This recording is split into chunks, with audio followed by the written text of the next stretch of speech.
हिसाब दिल रहने दो। 3rd episode.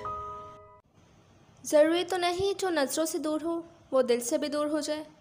आरफीन की भारी आवाज़ सोहेला की अकब से उभरी थी और इसकी बात के मफहूम को जानकर सोहेला और राबिया शराजी एक बार फिर चकरा गई थी। वो दोनों पे एक सर्द और तंसिया निगाह डालकर आगे बढ़ के अपना ब्रीफकेस रखने लगा। क्या मतलब है तुम्हारा? राबिया शराजी अपने तीखे लहजे पर उतर आई थी। आप बहुत ज़हीन और समझदार हैं मामा जान, मेरा मतलब समझ चुकी हैं। आरफीन अपने टाई की नॉट खोलते हुए रिलैक्स से अंदाज में बोला था। लेकिन मैं तुम्हारे मुंह से सुनना चाहती हूँ। वो बज़िद हुई। तो सुन ले मामा जान, उर्वा मेरे ऑफिस से गई है, मेरे दिल से या मेरी ज़िंदगी से तो नहीं गई। ये भूल है आपकी कि वो मेरी नज़रों से ओझल हो गई है। वो हर लम्हा हर आन मेरे सामने मेरे पास है और इसकी मिसाल आपके सामने है। इसने ज़रा सा मुस्कुराते हुए दरवाजे की सिमत इशारा किया था और वो दरवाजे की सिमत देखकर तब गई थी और राबिया शराजी एक बार फिर अपना टेम्पर लूज़ कर गई थी। उस घटिया बिकाऊ लड़की में आखिर क्या रखा है ऐसा जो तुम अब तक उसका पीछा नहीं छोड़े? आरफीन मुलाजमा के हाथों से हानि को उठाकर इनकी सिमत पलटा था। उस लड़की में वो कुछ है जो इस घर की दोनों औरतों में हरगिज़ नहीं है, इसीलिए उसका पीछा छोड़ने को दिल ही नहीं चाहता। इसने खड़े खड़े दोनों पर वार किया था और दोनों तिलमिला गई थी। शराब, अपनी ज़बान को लगाम दो। तुम अपनी माँ के साथ अब ये लैंग्वेज इस्तेमाल करोगे? मेरी माँ, लोगों के जज्बात का सौदा करने वाली औरत मेरी माँ है। मुझे अफसोस है अपनी किस्मत पे और अपने होने पे। इसने नफ़रत से सर झटका था और हानि को बेड पर बिठाकर खुद भी बैठ गया था। मैं जानती हूँ तुम किसकी ज़ुबान बोल रहे हो। तुम चंद दिन पहले गांव गए थे और मुझे यकीन था कि वो लोग तुम्हें खूब पट्टियाँ पढ़ा कर भेजेंगे। पहले एक थी जादू करने वाली, अब दूसरी भी मिल गई है। मेरे लिए तो तुम ऐसा कहोगे ही। राबिया शराजी अब दूसरी डगर पर चल निकली थी। बहुत अरसे से उन्होंने गांव वाली जादूगरनी का पीछा छोड़कर शहर वाली जादूगरनी उर्वा का पीछा लिया हुआ था, लेकिन आज वो दोनों बेवक्त याद आ गई थी। लेकिन आरफीन ने जवाबन कुछ भी ना कहा। वो झुककर हानि को प्यार करने लगा था और राबिया शराजी इसकी बेनाजी पर धड़ाम से दरवाज़ा बंद करके चली गई थी। Next scene. उर्वा को मिसेस वकार की कंपनी में काम करते हुए पूरे 2 माह हो चुके थे। उन्होंने सचमुच उर्वा को आरफीन की जॉब से ज़्यादा अच्छा पैकेज दिया था। वो हकीकतन इनके साथ काम करके खासी मुतमईन थी और इनका हर काम काफ़ी तवज्जो और ईमानदारी से सरअंजाम दे रही थी। इससे आरफीन की जॉब छोड़ने पर कोई मलाल नहीं था। बस इतना होता था कि रात को बिस्तर पर लेटती तो अपना वो दिल शिद्दत से याद आ जाता था जो वो आरफीन के पास छोड़ आई थी। फिर रफ्ता रफ्ता इस दिल की तड़प, इस दिल की लगन, इस दिल की चाह जाग उठती थी और फिर उर्वा के लिए बिस्तर भी कांटों भरी सेज बन जाता था और अपनी धड़कनें मुसलसल शोर के सिवा और कुछ नहीं लगती थी। रात को इसकी हालत माही बेआब की मानंद होती थी और सुबह फिर वो जिंदा इंसानों जैसे चलती फिरती सबके लिए मुतफ़िकर होती नजर आती थी। घर और ऑफिस की जिम्मेदारियां दिन भर कुछ सोचने ही कब देती थी भला। उर्वा, किस सोच में गुम हो भाई? तबीयत तो ठीक है ना? मिसेस वकार इसके कैबिन में आई तो उर्वा को गुमसुम देखकर ठहर गई थी। जी मैं ठीक हूँ। वो फ़ौरन अपनी जगह से खड़ी हो गई थी। ओके, तो फिर इस्लामाबाद जाने की तैयारी पक्की है ना? ऑफ कोर्स मैडम, ये तो मेरी जॉब है, जाना तो है। उर्वा ने कंधे उचकाए थे। ठीक है, फिर तुम इस वक्त घर जाओ और फ्रेश होकर आ जाओ, तब तक हमारी फ़्लाइट का टाइम हो जाएगा। मिसेस वकार खुद भी अपने घर जा रही थी और जाते जाते उर्वा को हिदायत करना नहीं भूली थी। ओके मैडम, मैं जा रही हूँ। उर्वा को अब ऑफिस की तरफ से पिक एंड ड्रॉप की सहूलत हासिल थी, इसलिए वो आसानी से आती जाती थी। Next scene. इस्लामाबाद में ये एक ऐसी मीटिंग थी जिसमें मिसेस वकार के अलावा मुल्क के कई और नामवर आर्किटेक्चर और बिल्डर ग्रुप्स भी शामिल थे, जिनमें आरफीन शराजी का नाम भी सर फहरिस्त था। लेकिन उर्वा ने अपनी बेध्यानी और मसरूफियत में इस बात पर ध्यान ही नहीं दिया था कि जहाँ वो जा रही है या फिर जहाँ और भी बहुत से लोग होंगे वहाँ आरफीन शराजी भी होगा। शाम 5 बजे वो मिसेस वकार के साथ इस्लामाबाद पहुंची थी। इन लोगों का क़याम एक 5 स्टार होटल में था। कराची और लाहौर से आने वाले वफद का क़याम भी इसी होटल में था। कुछ लोग 3rd फ्लोर पर ठहरे हुए थे, कुछ 2nd फ्लोर पे और कुछ का क़याम ग्राउंड फ्लोर पर था। सबके लिए 2-2 कमरों की बुकिंग थी, एक इनके लिए और एक इनके पीए और सेक्रेटरी वगैरह के लिए। मिसेस वकार के कमरे के बिल्कुल सामने वाला कमरा उर्वा के लिए रिजर्व था। इनके खाने पीने का इंतज़ाम भी इसी होटल में रखा गया था। होटल के मैनेजर ने इनका सामान बेडरूम्स में पहुंचा दिया था और इनको कमरों की चाबियां भी सौंप दी गई थी। वो लोग 1 घंटा रेस्ट करने के घर से अपने अपने कमरों में चले गए थे। 1 घंटा रेस्ट करने और फ्रेश होने के बाद वो लोग मीटिंग हॉल में पहुंचे थे। वहीं पे इन दोनों का सामना हुआ था। मिसेस वकार किसी के साथ बातें करते हुए ऊपर चली गई थी, जबकि उर्वा नॉर्मल से अंदाज में सीढ़ियाँ चढ़ती डिज़ाइनर की फ़ाइल देखती ये भी ना जान सकी थी कि कोई इसके कदम से कदम मिलाकर चलने लगा है। चौंकी तो वो तब जब इसके हाथ से फिसलने वाला सीडीज़ का एल्बम किसी दूसरे हाथ ने बड़ी तेज़ी से थाम लिया था। इस हाथ की मजबूती और कलाई पर बंधी घड़ी उर्वा को चौंका गए थे। इसने करंट खाकर इसकी शक्ल देखी थी। आरफीन बहुत तरसी हुई नज़रों से इसे ही देख रहा था। आरफीन की नज़रें बहुत बेताबी से उर्वा के एक एक नकूश को अपने होठों से छू रही थी। पहली बार ऐसा हुआ था कि वो दोनों एक दूसरे को 2-2.5 माह बाद देख रहे थे, वरना तो ज़्यादा से ज़्यादा 1 हफ्ते का ही गैप आता था। कैसी हो तुम?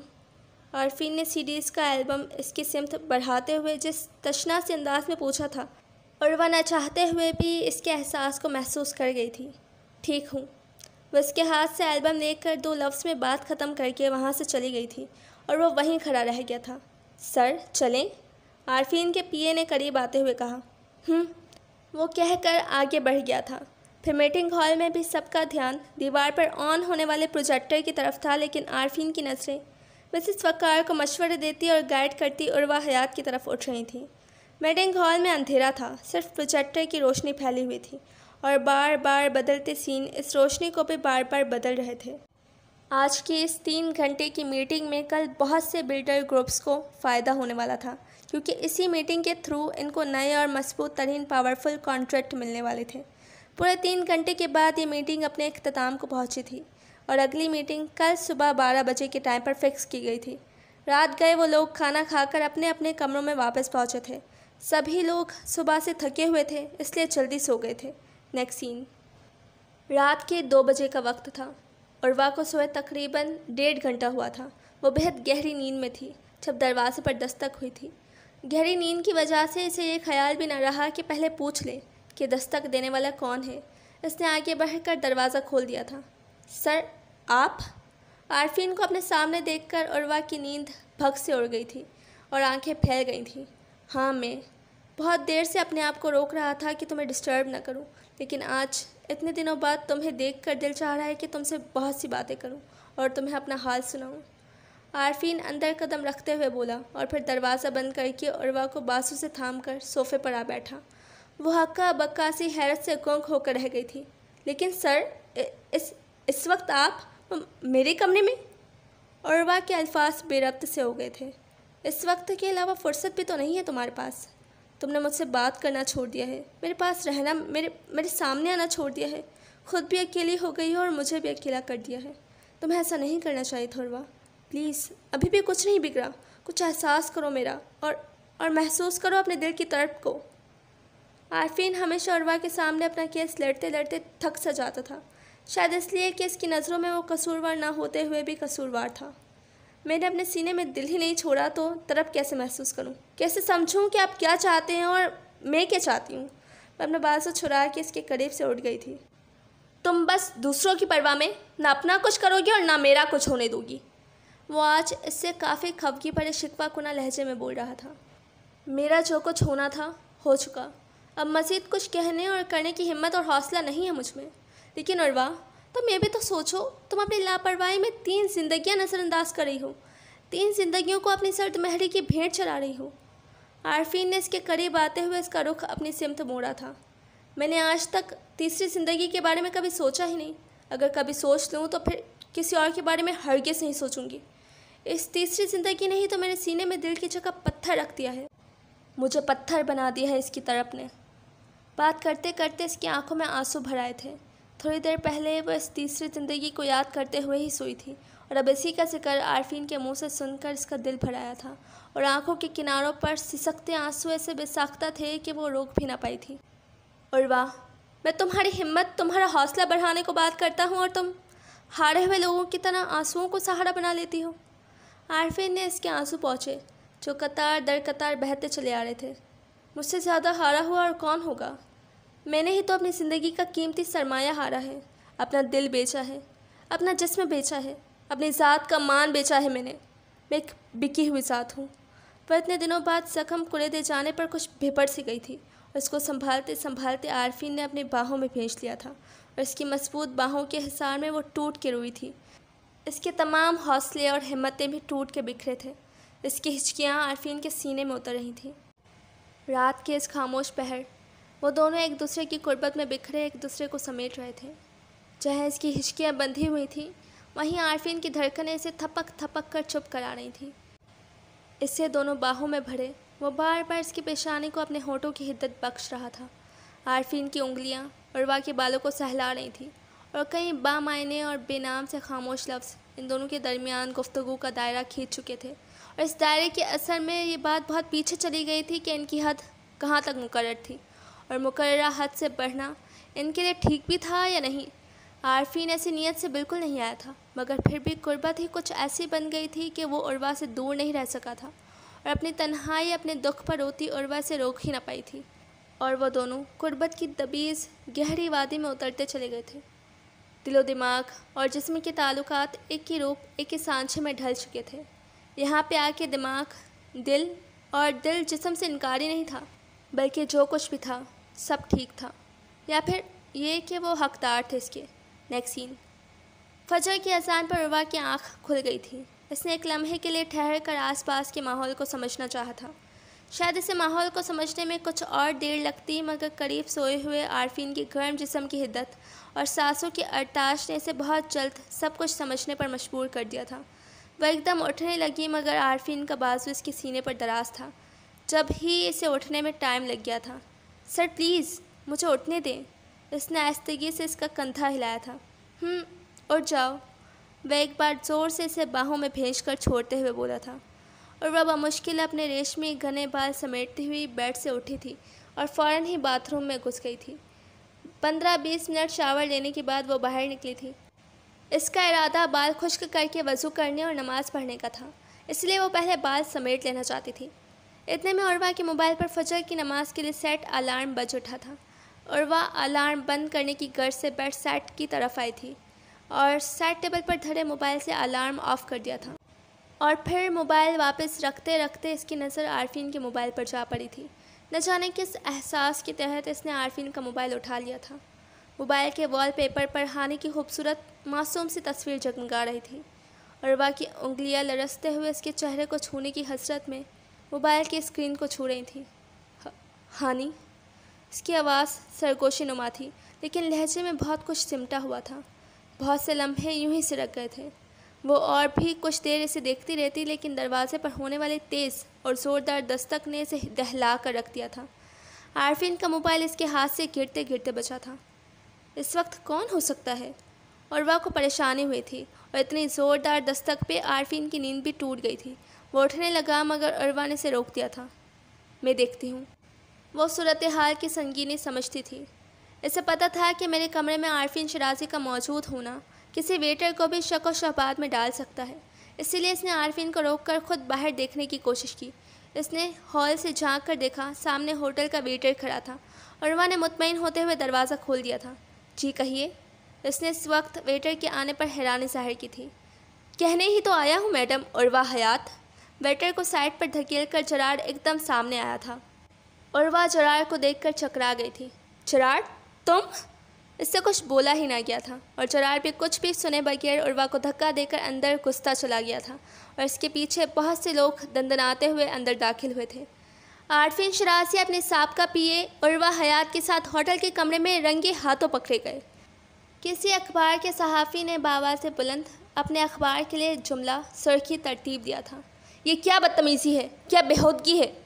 आरफीन ने एकदम उर्वा को अपने बाजू की ओट में लेते हुए एक सहाफ़ी के कैमरे का निशाना बनने से बचाया था और इस सहाफ़ी पर काफ़ी गर्म हुआ था। मिस्टर शराजी, रात के इस पहर आप मिस उर्वा के कमरे में क्या कर रहे थे? क्या पहले भी आप लोगों में ऐसे ही ताल्लुकात थे? अगर आप लोग एक दूसरे के इतने करीब थे तो मिस उर्वा हयात ने आपकी जॉब क्यों छोड़ी थी? बहुत से लोग तरह तरह के सवालात कर रहे थे और अपनी सालों से सेंक सेंक कर रखी इज़्ज़त मीडिया वालों की भेंट चढ़ते देखकर उर्वा के हवास खोने लगे थे। जरार मीडिया वालों को बढ़ चढ़ के जवाबात दे रहा था, जबकि उर्वा और आरफीन अपना कोई भी स्टेटमेंट रिकॉर्ड करवाने की पोजीशन में नहीं थे। उर्वा के हवास साथ छोड़ने लगे।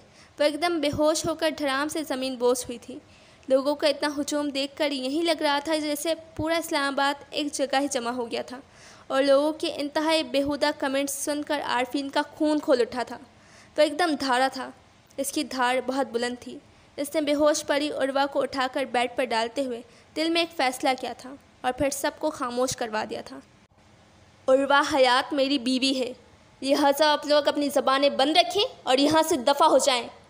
वह एक लफ्ज़ चबा के बोला था और वहाँ मौजूद पूरा हुजूम चौंक गया था। तमाम न्यूज़पेपर्स और न्यूज़ चैनल्स वालों में हलचल मच गई थी और इन लोगों की इज्जत को दांव पर लगाने वाला जरार आरफीन के बयान पर हक्का बक्का रह गया था। और बाहर शोर की आवाज़ सुनकर आने वाली मिसेस वकार भी आरफीन की बात पर हैरान हो गई थी। आप गलत बयानी से काम ले रहे हैं और अपने करतूत छुपाने के लिए निकाह का बहाना कर रहे हैं। जरार एकदम तेज़ी से सामने आया था। आरफीन का दिल चाहा एक ज़ोरदार घूंसा इसके मुंह पर दे मारे, लेकिन वो इतने लोगों के सामने ऐसी जज्बाती हरकत बिल्कुल नहीं करना चाहता था। वह इन सबको रफ्ता रफ्ता पीछे धकेलता हुआ कमरे से बाहर ले आया था और साथ ही कमरे का दरवाज़ा बंद कर दिया था ताकि वो लोग उर्वा को गंदी नज़रों और बेहुदा बातों से ज़्यादा टॉर्चर ना करें। कोई भी शरीफ लड़की किसी गैर मर्द के साथ इस तरह रंगरलियाँ नहीं मना सकती। और वह हयात रात के इस पहरा अगर मेरे साथ एक कमरे में नज़र आ रही है तो इसकी सबसे बड़ी वजह यही है कि वो मेरी बीवी है। हम दोनों का निकाह हो चुका है। हम दोनों मियाँ बीवी हैं। हम जब चाहे जहाँ चाहे एक साथ नज़र आ सकते हैं। आरफीन ने जरार को खा जाने वाली नज़रों से देखा था। क्या सबूत है कि आप दोनों मियाँ बीवी हैं? निकाह कब हुआ था? क्या आप लोगों के घर वाले इस निकाह के बारे में जानते हैं? क्या उर्वा हयात के घर वालों को पता है आपका निकाह किस शहर में हुआ था? हर तरफ से सवालों की बौछार हो रही थी और आरफीन होटल की राहदारी में खड़ा ना चाहते हुए भी इनके सवालों के जवाब दे रहा था, सिर्फ इसलिए कि उर्वा के किरदार पर बदचलनी और बदकिरदारी का दाग ना आने पाए। हमारा निकाह 2 साल पहले कराची में हुआ था। इस निकाह के बारे में मेरे घर वालों को पता है और सबूत के तौर पर मैं अपने निकाहनामे की फ़ोटोकॉपी आप लोगों को दिखा सकता हूँ, जो फ़िलहाल मेरे रूम में ब्रीफ केस में रखी है। आरफीन का लहजा मजबूत, दो टोक और सच्चा खड़ा था। आरफीन शराजी झूठ बोल रहा है, जरार ज़ोर से चीखा था। यह अपने नाजायज़ ताल्लुकात को जानबूझकर जायज़ ताल्लुकात का रंग दे रहा है। शराब, तुम अपनी ज़बान बंद रखो, तुमसे तो मैं बाद में निपटूंगा, आरफीन ने चबा कर कहा था और जरार को उंगली उठाकर वार्निंग दी थी। मैनेजर साहब, हटाएं इन सबको, वरना मैं इस होटल के खिलाफ केस कर दूंगा। आप लोग दूसरों की प्राइवेसी में इस तरह इंटरफेयर करते हैं। बिला आखिर वो होटल के मैनेजर पर चढ़ दौड़ा था और मैनेजर सचमुच अपने होटल की रेपुटेशन ख़राब हो जाने के डर से दबाव में आ गया था और फ़ौरन ही सिक्योरिटी गार्ड्स तलब किए थे। थोड़ी देर बाद बमुश्किल वहाँ से हुजूम हटाया गया था और आरफीन तेज़ी से अंदर उर्वा के पास आया। वह अभी तक होशो-खिरत से बेगाना थी। इसने डॉक्टर को कॉल की थी। तकरीबन 1.5 घंटे के ट्रीटमेंट के बाद वो होश में आई थी। तब तक रात ढल चुकी थी और दिन पूरी आबोताब के साथ रोशन हो चुका था और साथ ही उर्वा के सोए हुए जहन में झमाके होने लगे थे। अब कैसी तबीयत है उर्वा? मिसेस वकार ने नरमी से पूछा था, लेकिन उर्वा आरफीन को सामने देखकर फिर से हवास खोने लगी थी। मुझे घर जाना है। उर्वा को यूँ लग रहा था कि अगर एक पल भी वो घर से दूर रही तो हमेशा के लिए दूर हो जाएगी। ओके, चली जाना, लेकिन पहले अपने आप को संभालो, अपनी हालत देखो। परेशान चेहरा और भीगी आंखें ऐसे अजीब सा रूप दे रहे थे। मैं ठीक हूँ, बस मुझे घर जाने दें, वरना बहुत कुछ बिगड़ जाएगा। प्लीज़ मैम, मुझे घर पहुँचा दें। वो मिसेस वकार से इल्तिजा कर रही थी। उन्होंने गर्दन मोड़कर आरफीन को देखा। वो गहरी सांस खारिज करते हुए सोफे से उठकर उर्वा के पास आ बैठा। देखो उर्वा, जो होना था वो हो चुका है। तुम ज़रा तहम्मुल से सोच समझ कर कदम उठाओ। मैं खुद तुम्हारे साथ तुम्हारे घर जाऊँगा।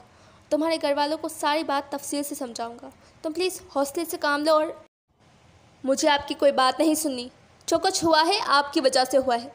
मैं हमेशा आपसे कहती थी मुझसे दूर रहें, वरना मैं बदनाम हो जाऊँगी, लेकिन आपने कभी मेरी बात नहीं सुनी। आपने मेरी इज्जत दूसरों की भेंट चढ़ाकर दम लिया। अब मेरे घर वाले क्या सोचेंगे, क्या कहेंगे मेरे बारे में? वो रोते रोते चीख उठी थी।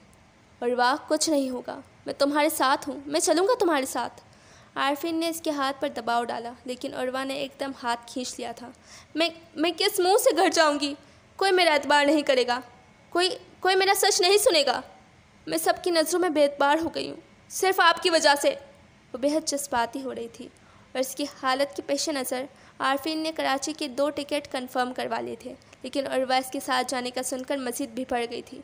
इसे पता था वो दोनों जैसे ही बाहर निकलेंगे मीडिया वाले फिर से मक्खियों की तरह इकट्ठे हो जाएंगे, लिहाजा वो ज़िद करके आरफीन की बजाय अकेली ही वापस आई थी। लेकिन इसे ये नहीं पता था कि जिन पर मान हो वहीं सबसे पहले मान तोड़ते हैं। Next scene. दफ़ा हो जाओ यहाँ से, मैं तुम्हारी शक्ल भी नहीं देखना चाहती। वो मरे मरे कदमों से घर में दाखिल हुई थी, लेकिन अम्मी ने 2 हत्तर मारते हुए इसे सहन से पीछे धकेल दिया था। अम्मी? उर्वा की आवाज़ किसी कुएं से आती महसूस हुई थी। मर गई तुम्हारी अम्मी, कत्ल कर दिया तुमने सबका, जिंदा दरगोर कर दिया है हमें, कहीं कहीं मुंह दिखाने के लायक नहीं छोड़ा हमको। आज जगह जगह हमारे घर की बातें हो रही हैं, खाक डाली है तुमने मरे हुए बाप की इज्जत और नाम पे। अम्मी का एक एक लफ्ज़ जहर में बुझा हुआ था। अम्मी प्लीज़ पहले मेरी बात तो सुन लें, पहले मुझसे तो कुछ पूछ लें, उसने भराई हुई आवाज़ में कहा था। तुमसे क्या पूछूं? यही कि तो इतना अरसा उस शख्स के साथ रंगलियाँ मनाती रही है, हमें धोखा देती रही है, अपनी हराम की कमाई हमारी रगों में उतारती रही है, एक शादीशुदा मर्द की। प्लीज़ अम्मी प्लीज़, अल्लाह के लिए ऐसा कुछ मत कहें, पहले मेरी बात तो सुन लें प्लीज़। अम्मी ऐसा कुछ नहीं है जो आप समझ रही हैं। अच्छा, अभी हम ही समझ रहे हैं, गोया हमारा ही कसूर है। वाह कितनी दीदा दिलेरी है मैडम की। समीना भाभी लपक कर मैदान में आई थी। भाभी प्लीज़, मेरा किसी के साथ कोई नाजायज़ ताल्लुक़ नहीं है, हमारा निकाह हुआ था, हमने शादी की थी। उर्वा के सफाई देने पर समीना भाभी तमस्कुराना अंदाज में कहका लगा कर हंसी थी। यानी चोरी चोरी निकाह भी कर लिया और हमें बताया भी नहीं? लगता है बड़ी जल्दी थी तुम्हें शादी की। उन्होंने मसीद तंज के तीर छोड़े थे और वह चुप सी हो गई थी। खुद नेक पाकबाज बीबी दूसरों के शौहरों के साथ जिना का खेल खेलती फिर रही है और इल्ज़ाम दे रही थी मेरे भाई को। अगर इतना ही शौक़ था किसी के साथ होटलों में गुलछड़े उड़ाने का तो चिराग को बता देती, वो आए रोज़ तुम्हें साथ लिए फिरता। वैसे कितने अरसे से दिल बहला रही हो आरफीन शराजी का? भाभी के तेज़ नोकीले जुमले ने इसका दिल छलनी कर डाला था। इसने दुबदुबाई आंखों से माँ की सिमत देखा था। मैं लानत भेजती हूँ ऐसी बेगैरत औलाद पे जिसने पूरे ख़ानदान का मुंह काला कर दिया है। अम्मी कहकर रुख मोड़ गई थी। प्लीज़ अम्मी, एक बार ये तो देख लें कि मेरा कसूर कहाँ है। वो लपक कर माँ के सामने आई थी। हट जाओ मेरी नज़रों से। उन्होंने एकदम पूरे ज़ोर से थप्पड़ इसके चेहरे पर दे मारा था। समीना के सीने में फुहार बरसी थी। समीना, सारा, इसे कहो हमारे घर से अपना गंदा गलीस वजूद लेकर निकल जाए। अम्मी आखिरी बार सफाके से कहते हुए अंदर कमरे में बंद हो गईं। उर्वा ने सबसे मायूस होकर आखिरी बार बहरोज़ भाई के कंधे का सहारा लिया था। भाई, आप तो मुझे समझने की कोशिश करें। आप तो मुझसे मुँह न मोड़ें। आप तो मुझे अपनी बेटियों की तरह समझते हैं ना। भाई, मैं सच कह रही हूँ, मुझ पर शक ना करें। मैं बदचलन बदकिरदार नहीं हूँ। मैंने कोई बुरा काम नहीं किया। आरफिन शराजी मेरा शौहर है, निकाह किया है इसे मुझसे। वो रोते हुए इनका कंधा पकड़े कह रही थी। काश ये सब सुनने से पहले मैं मर जाता। काश मैं इस वक्त ही मर गया होता जब मौत मेरे सर पर लटक रही थी। मैं ये दिन देखने के लिए क्यों जिंदा बच गया। बहरोज़ भाई उर्वा का हाथ कंधे से हटाते हुए रो पड़े थे और उर्वा इनकी बात सुनकर साकत हो गई थी। इसकी सारी उम्मीदें पानी में बह गई थीं। इसके सारे ईमान शीशे की तरह टूट गए थे। इसका सारा यकीन रेत की मानंद बिखर गया था। वह इतने सारे अपनों में तन्हा रह गई थी। वह अपने ही घर में अजनबियों की तरह खड़ी थी। इसके भाई ने इसका हाथ अपने कंधे से हटा दिया था। इसकी बहन इससे दूर खामोश तमाशाई बनी खड़ी थी। इसकी माँ इससे मुंह फेर कर अंदर चली गई थी और इसकी भाभी इसे धक्का देकर घर से निकालने के लिए तैयार खड़ी थी। और अब इतना कुछ होने और इतना कुछ सुनने के बाद इस घर में इसके लिए क्या बचा था? नफ़रत, हकारत और बेरुखी। क्या वह इन चीज़ों के होते हुए इस घर में रह सकती थी? इन लोगों के साथ पहले की तरह जी सकती थी? हरगिज़ नहीं। गया वक्त कभी लौट के नहीं आता। इसी तरह किसी की नज़रों से गिरने वाला गिर कर संभल नहीं पाता। सो उर्वा हयात भी इस घर में नहीं रह सकती थी, बल्कि अगर वो रहना भी चाहती तो इसे इस घर में कोई भी रखने पे आमादा नहीं हो सकता था। लिहाजा इसे ये घर छोड़ना ही था और इसने ये घर छोड़ दिया था। वो चुपके से सिसकियाँ भरती पलट पलट कर अपने घर को और घर के मकीनों को देखती इस आस पर दहलीज पार कर गई कि शायद इसे कोई रोक ले, शायद इसका कोई अपना इसका एहसास कर बैठे। मगर इसकी आस भी इसी तरह टूटी थी जैसे इसका मान टूटा था। न किसी ने इसे पुकारा था, न किसी ने इसे रोका था। वो बहुत खामोशी से अपने घर और गली से दूर होती चली गई थी। Next scene. न जाने कब से वो पैदल चल रही थी और न जाने कब से इसका रास्ता, इसकी मुसाफतें तवील से तवील तर होती जा रही थी। वो एक कदम बढ़ती थी और 10 कदम पीछे सिरक जाने का एहसास होता था। दुख, बेबसी, तन्हाई और अज़ियत के रंग में ढली शाम गहरी होती जा रही थी। आसमान पर परिंदे अपने अपने घरों को, अपने अपने आशियानों को लौट रहे थे, और एक वो थी जो घर से ही दूर जा रही थी। कहाँ जा रही थी यह अभी तक इसे खुद नहीं पता था। बस कदम उठ रहे थे और वो चल रही थी। चलते चलते वो कहाँ पहुँची इसे खुद अंदाज़ा ना हो सका था, लेकिन चौकीदार इसे देखते ही पहचान गया था। सॉरी मैम, साहब तो घर पे नहीं है। इसे आरफीन के दर पर दस्तक देना भी नसीब नहीं हुआ था। कब आएंगे? इसमें इतनी हिम्मत नहीं थी कि वह सवाल पूछती, बस सवाल ये नज़रों से देख पाई थी, और चौकीदार का जवाब सुनकर मज़ीद बेबस हो गई थी। कुछ पता नहीं मैम, कब आएंगे? मेरा तो ख्याल है काम ख़त्म करके ही आएंगे। आपको जो काम है बता दो, मैं बता दूंगा साहब को, चौकीदार ने काफ़ी इज्जत से कहा था। नहीं, कोई काम नहीं है मुझे। वो नफ़ी में सर हिलाते हुए दुपट्टे से चेहरा पोंछती वापस मुड़ी। इतने में बेहद करीब ही गाड़ी के टायर चिरचिराए थे। ओह, मिस उर्वा हयात आई हैं। सोहेला और राबिया शराजी से देखते ही गाड़ी से उतर आई थी। उर्वा के कदम ठटक गए थे, यानी अभी और अज़ियत का बोझ सहारना था। क्यों आई हो यहाँ? राबिया शराजी गुर्राई थी। मैं एक बार सर से मिलना चाहती हूँ। उर्वा में इतनी सख्त नहीं थी कि लोगों की बमबारी का सामना या फिर मुकाबला कर पाती। बेगैरत लड़की, तुम्हें इतनी भी शर्म नहीं कि जिस शख्स के साथ पूरे मीडिया के सामने रंगे हाथों रंगरलियाँ मनाते और मुंह काला करते हुए पकड़ी गई हो, कम से कम 1-2 दिन इस शख्स से दूर रहो। न जाने किस बेगैरत खानदान से हो। क्या तुम्हारे भाई ने तुम्हें हराम करने के लिए फिर से आज़ाद छोड़ दिया है? तुम्हारी उस शरीफ इज्जतदार माँ ने भी तुम्हें इज्जत और गैरत का दर्स नहीं दिया? कंगाल खानदान की बिकाऊ लड़की, आखिर पीछा क्यों नहीं छोड़ देती मेरे बेटे का? इतना कुछ पहले लूट चुकी हो, अब क्या बाकी है? आरफीन के साथ होटल में रात गुजारने का कितना मुआवजा लिया था कल रात? अगर और पैसे की ज़रूरत है तो आज की रात हमारे इस चौकीदार या ड्राइवर के साथ गुजार लेना। पैसे मैं दे दूँगी, तुम्हारा भी काम बन जाएगा और इन बेचारों का भी। वो भी छड़े छाट घूम रहे हैं। और वह पत्थर का बुत थी और राबिया शराजी शोले उगलती आग की भट्टी बनी हुई थी। वो 100 गलीस अल्फाज बोल चुकी थी और वह एक गहरी कयामत खेस चुप लिए खड़ी थी। आज तो मैं तुम्हें नज़रअंदाज कर रही हूँ, मगर आइंदा तुम शराजी हाउस के आसपास भी नजर आई तो अच्छा नहीं होगा। मनहूस ने अपने साथ हमें भी बदनाम करके रख दिया है। लोगों के तरह तरह के सवालों के जवाब देना पड़ रहे हैं। वो बकती झकती हुई फिर से गाड़ी में बैठ गई। चौकीदार ने इनके अंदर जाने के लिए गेट खोल दिया था और वह किसी रोबोट की तरह चलती हुई रोड पर आ गई थी।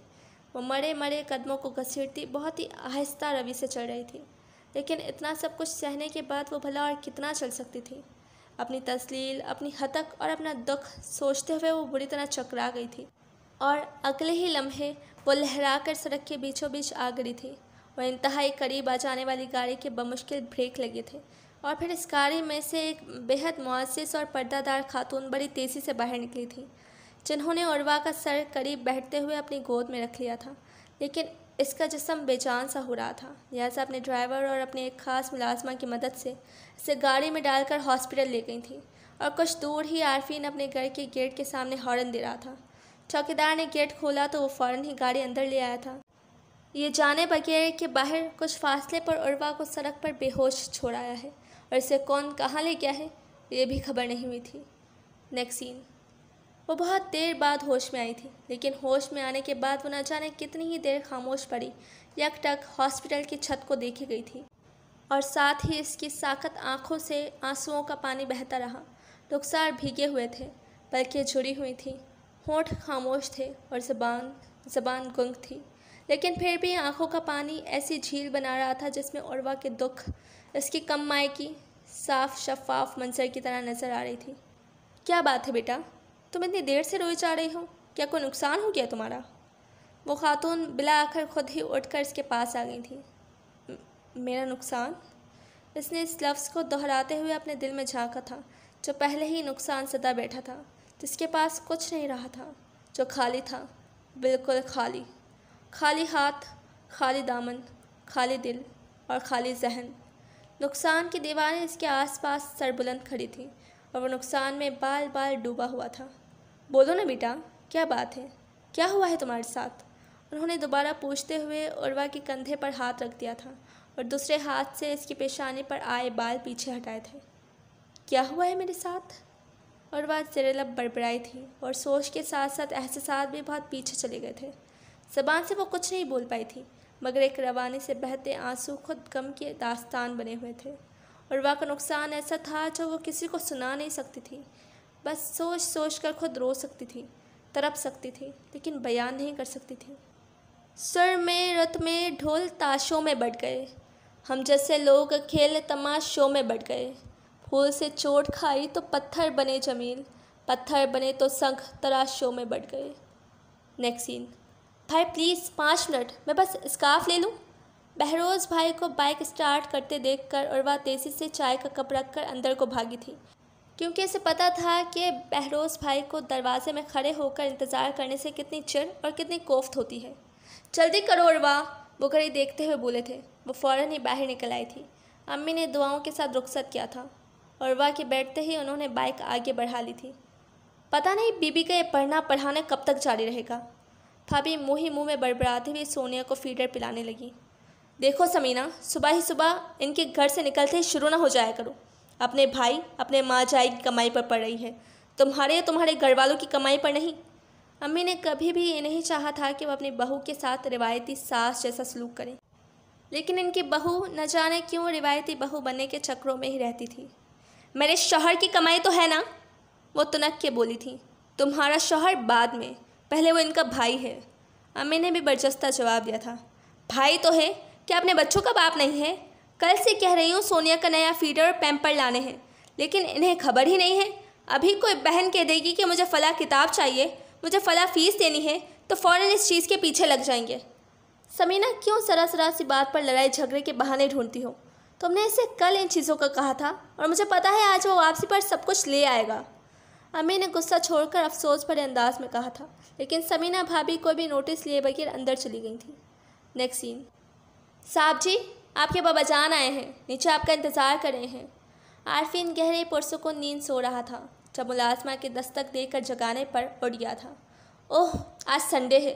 बाबा जान ने अपने आने का बताया भी था, लेकिन फिर भी याद नहीं रहा।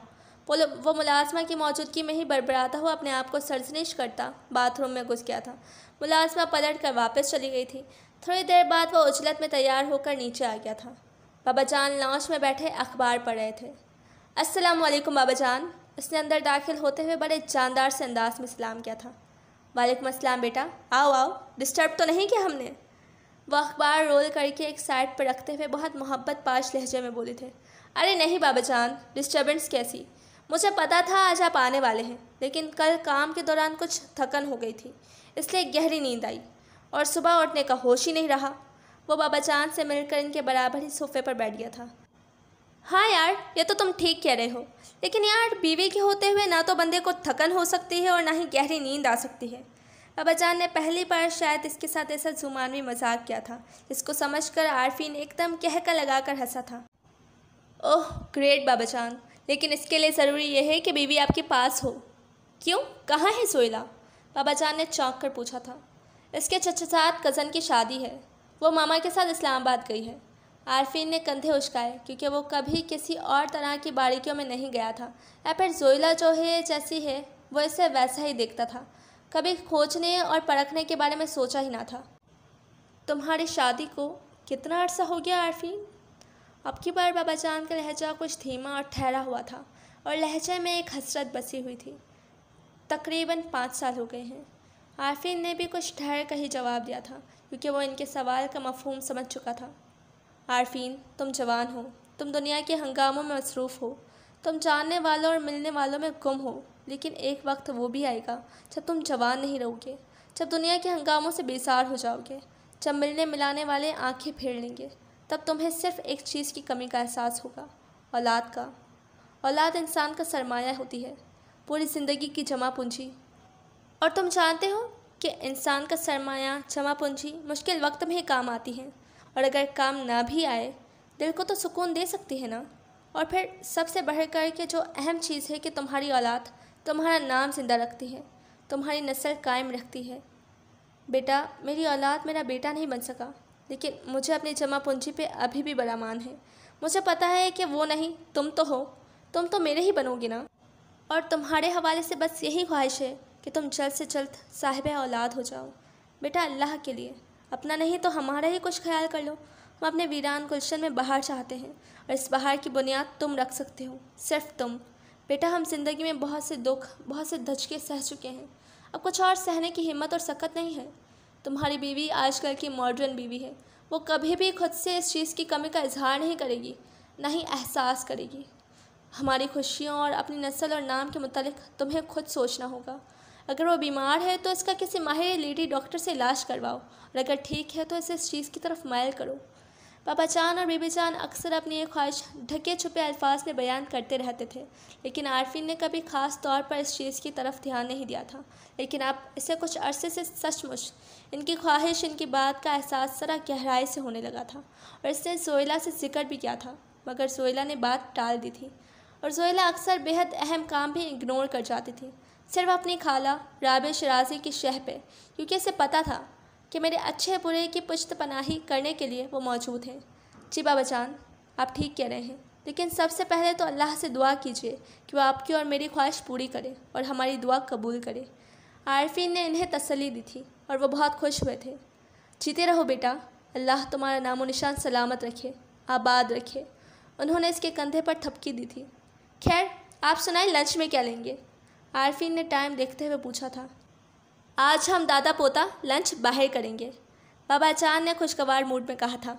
ओह, लगता है आज बीबी जान ने बहुत अच्छे मूड में रुखसत किया है आपको, इसने छेड़ा था इनको। जवाबन वो कहकर लगाकर हंसते हुए खड़े हो गए थे और आरफीन भी इनके साथ ही बाहर आ गया था। बीबी जान और मेहरुन्निसा आंटी कैसी हैं? इसने गाली निकालते हुए सबका हाल चाल पूछा था। अल्लाह का शुक्र है, तुम्हारी बीबी जान तो ठीक है, लेकिन मेहरुन्निसा बहुत दिनों से बीमार है। पहले बुखार हो गया था और अब कमज़ोरी और नकाहत की वजह से इसका बीपी लो रहने लगा है, और बेचारे की दोनों बच्चियां माँ के लिए बेहद परेशान हैं। अल्लाह इनके भी नेक नसीब करे। मेहरुन्निसा बेटियों की तरफ से भी बहुत फ़िक्रमंद रहती है। हमने तो बहुत कोशिश की थी, लेकिन बाबा जान बात अधूरी छोड़ते हुए चुप से हो गए थे, और आरफीन भी खामोश हो गया। वो भी कुछ ना कह सका था, क्योंकि वो जानता था कि बाबा जान की ख्वाहिश क्या थी। वो शुरू से ही आरफीन की शादी मेहरुन्निसा की बेटी से करना चाहते थे, लेकिन राबिया शराजी को मेहरुन्निसा की बेटी का सुनकर आग लग गई थी। उन्होंने आरफीन को सख्ती से मना कर दिया था कि वो मुझसे पूछे बगैर शादी की हामी न भरे। इसकी शादी इसकी खालाजाद कज़न जोइला के साथ तय हो चुकी है। जोइला अच्छी थी, खूबसूरत थी, मॉडर्न और पढ़ी लिखी थी, लेकिन इस सब के बावजूद इन दोनों में अंडरस्टैंडिंग नहीं थी। कोई हलचल मचाने वाला, कोई बेचैन करने वाला जज्बा नहीं था। वो सिर्फ कज़न थे और कज़न से आगे कुछ नहीं थे। लेकिन राबिया शराजी इन्हें कज़न के रिश्ते से बहुत आगे ले आई थी। उन्होंने आरफीन से और बाबा जान से कुछ भी पूछे बगैर इसकी इंगेजमेंट का ऐलान कर दिया था, और वो लोग बस देखते रह गए थे। मेहमानों को भी इनवाइट किया जा चुका था, लिहाजा आरफीन के एतराज़ करने के या कुछ कहने के तमाम चांसेस ख़त्म हो चुके थे।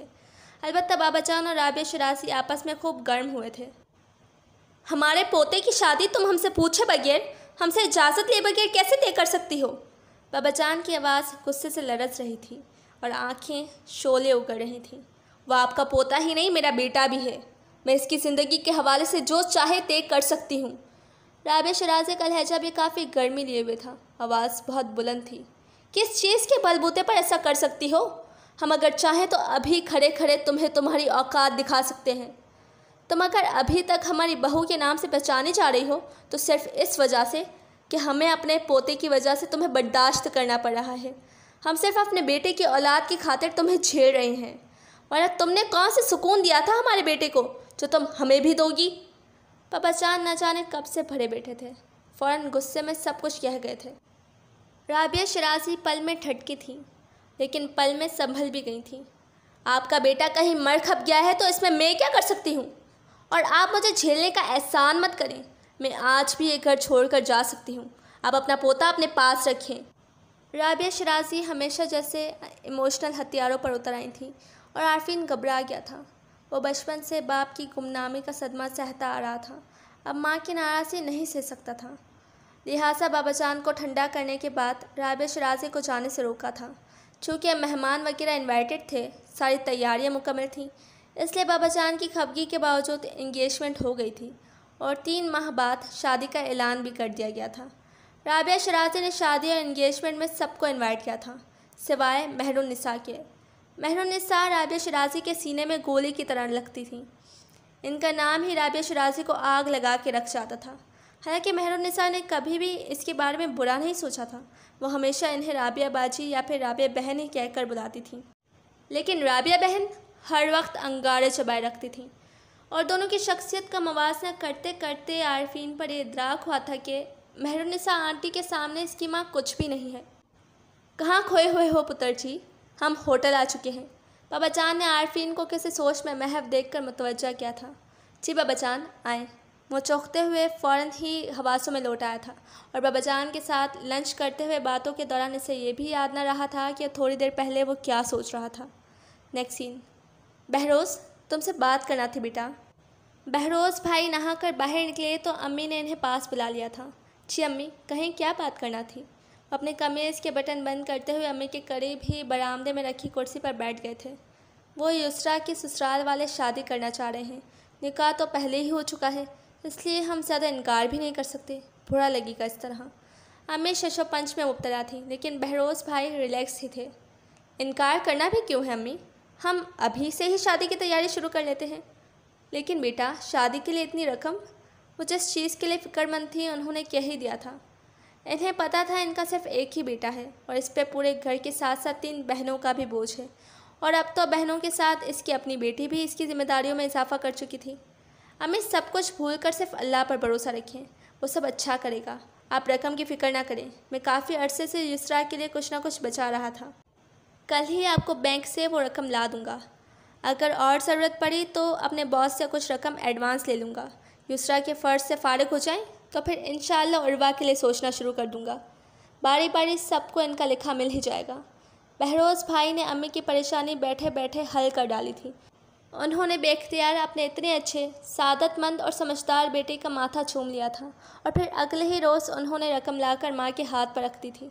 शादी के लिए छोटे मोटे जहेज़ और ज़रूरी अशिया की शॉपिंग शुरू हो गई थी। युसरा तो शर्माए शर्माए रहती थी, अलबत्ता उर्वा और सारा खूब इंजॉय कर रही थी। उन्होंने रफ्ता रफ्ता सब कुछ कंप्लीट कर लिया था, बस अपनी शॉपिंग रह गई थी और वो भी इसलिए रह गई थी कि वो लोग फुर्सत से ये काम करना चाहती थी। Next scene. मैं फ़िलहाल बच्चे नहीं चाहती। आरफीन ने पहली बार इस चीज़ का वाज़ेह इजहार किया था, लेकिन ज़ोइला ने फ़ौरन इनकार थमा दिया था। लेकिन मैं चाहता हूँ। हमारी शादी को 5 साल हो चुके हैं ज़ोइला, और कितना इंतज़ार करूँ।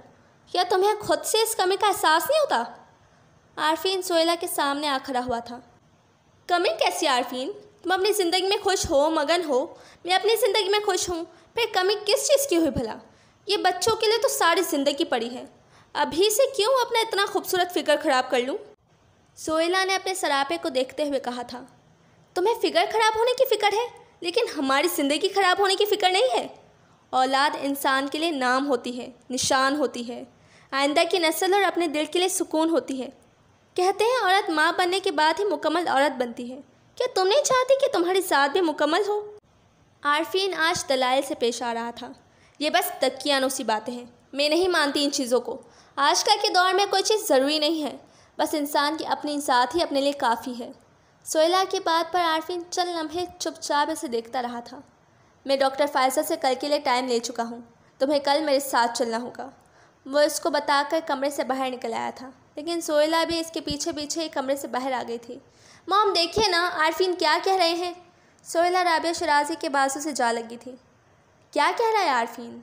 उन्होंने लाड से भांजी के बाल संवारे। ये डॉक्टर से टाइम लेकर आए हैं, इन्हें बच्चों की ज़रूरत है। लेकिन मॉम मैं अभी से बच्चे नहीं चाहती, मेरी सारी खूबसूरती मान पड़ जाएगी, मेरा फिगर भी ख़राब हो जाएगा। Please mom.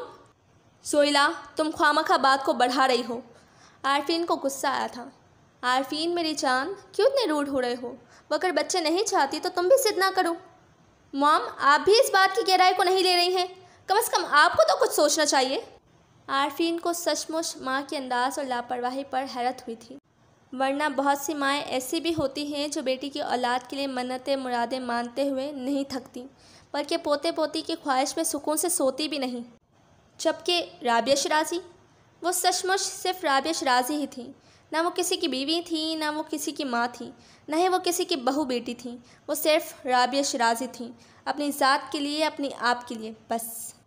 तुम्हारी माँ और तुम्हारी बीवी चाहे कुछ भी ना सोचें, लेकिन हमने बहुत कुछ सोच लिया बेटा। पापा जान जो रेलिंग के करीब खड़े इनकी बातें सुन रहे थे, बहुत पुरस्कार से अंदाज में कहते नीचे उतर आए थे। क्या मतलब है बाबा जान? आरफीन चौंक गया था। मतलब साफ जाहिर है बेटा, तुम्हारी बीवी अगर तुम्हें औलाद की खुशी देती है तो ठीक, वरना बच्चों के लिए तुम्हें दूसरी शादी करना होगी, और तुम्हारी दूसरी शादी हम खुद करवाएंगे अपनी मर्ज़ी से। बाबा जान ने खड़े खड़े हकीकतन इन लोगों पे बम फोड़ दिया था। राबिया शराजी और जोइला शराजी तो दूर की बात, खुद आरफीन भी चकरा के रह गया था। इसने हैरत से इन्हें देखा था। हाँ बेटा, लोग अपनी नस्ल अपने नाम के लिए कुछ भी कर लेते हैं, तुम कोई अनोखा काम नहीं करोगे। अलबत्ता अपनी माँ और बीवी से कहो वो एक बार फिर सोच लें। बाबा जान फैसला कुन अंदाज में कहकर आगे बढ़ गए थे। ऐसा कभी नहीं होगा, मेरी भांजी में सौतन नहीं आ सकती, राबिया शराजी फनकार कर बोली थी, और बाबा जान दोबारा वापस पलट आए थे। मैं अपने इसी पोते की कसम खाता हूँ राबिया बीबी, अगर तुम्हारी भांजी ने बच्चा पैदा ना किया तो इस पर सौतन ज़रूर आएगी, और तुम खुद अपनी भांजी के सौतन को ब्याह के लाओगी। बस मेरी ये कसम याद रखना। वो अपने फैसले पर कसम जैसी आखिरी कील ठोक कर वहाँ से चले गए थे, और राबिया शराजी पहली बार दम बखुद रह गई थी। बाबा जान बहुत नर्म थे तो बहुत सख्त भी थे, कोई इनके सामने पड़ नहीं मार सकता था। फ़कत राबिया शराजी ऐसी थी जो इनसे दो बदो बात करती थी और इनकी चुप का नाजायज़ फ़ायदा उठाती थी। मगर आज